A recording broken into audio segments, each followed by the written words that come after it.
It's the F Nerd Show, and today we're talking about my third favorite movie of 2024, The People's Joker. Let's take a look at the trailer, and here we go.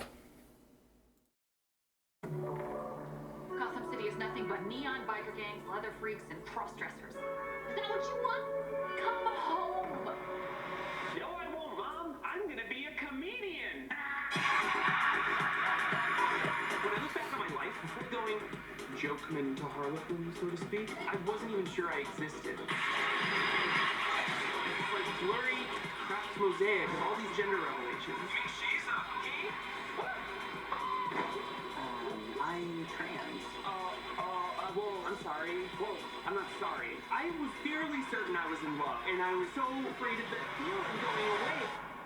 Ah, but you should be afraid. I just don't feel like a boy. You're not.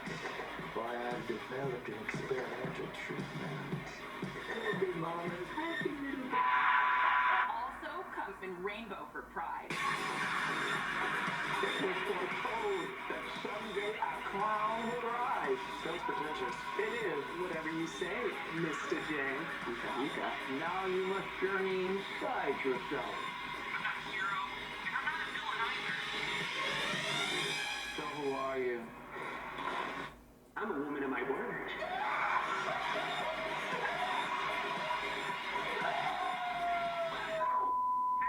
I thought clowns were supposed to be funny. Okay, so The People's Joker. Oh man, I've been talking a lot. So this movie, good movie, great movie. What I liked about it is it's taking all the things we know about Batman, Joker, Gotham, all these things, all these familiar things, and kind of like this. It had a bunch of hubbub about it being a pair. Like they made this movie using these licensed characters, and this person, Vera Drew, she managed to do it by calling it a parody. And the thing is, this movie is in essence a parody of these characters. I look at it almost like a spoof movie, but the only difference is it's a spoof movie with an actual narrative to it that is meant to like move the audience.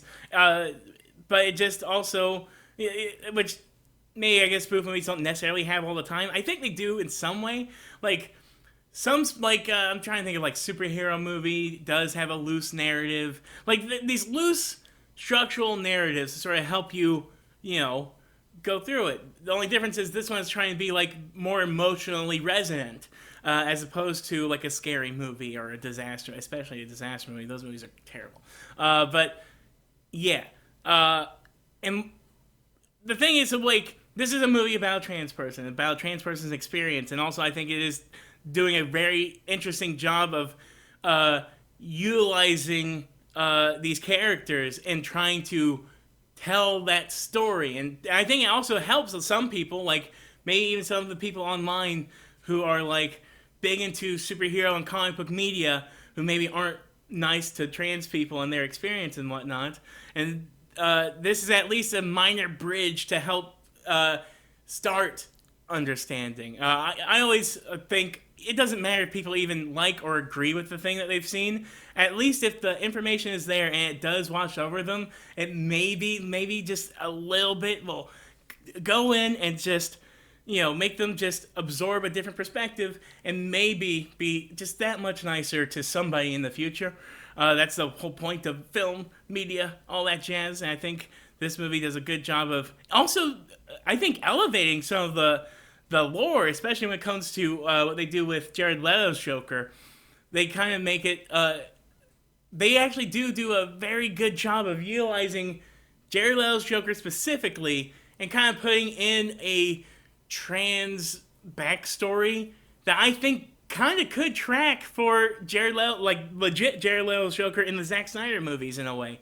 And that doesn't make him a better person either. What I love about this movie is how it deals with Vera Drew's transition throughout the movie, but also how she is struggling to enter that world and sort of looking at different role models of transness and also trying to make it in the comedy world and all that stuff. I think it's just stuff we don't get into. And like she enters a relationship with Jared Leto's Joker, who she acknowledges helped her sort of learn a bunch of things about herself, but also Jared Leto's Joker was a terrible person in this movie.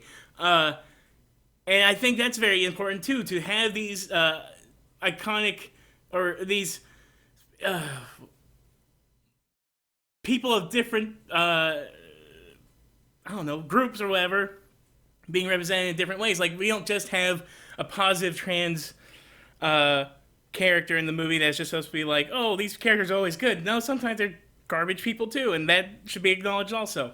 Because everybody is a person. People are people, etc., and so forth. That's all I have to say about the People's Joker. I hope it justifies a little bit me having Joker 2 down at number 10. Maybe a little bit, maybe not. I don't know. But I really do like the People's Joker. It's just a funny. It's like a funny movie. It's just a funny movie. If people complain that there's not enough comedies out there, this is, for all intents and purposes, a pretty laugh per second comedy. There's such quick jokes, and even jokes you'll miss because you're busy laughing at the previous joke. And it also has a good story. It also lets you in on a perspective you may not, be fully in on. And it's in essence, a Batman and Joker movie. So that's fun. So check it out. Like, comment, subscribe, goodbye. All right, moving on to my number 2. Ooh, what's number 2?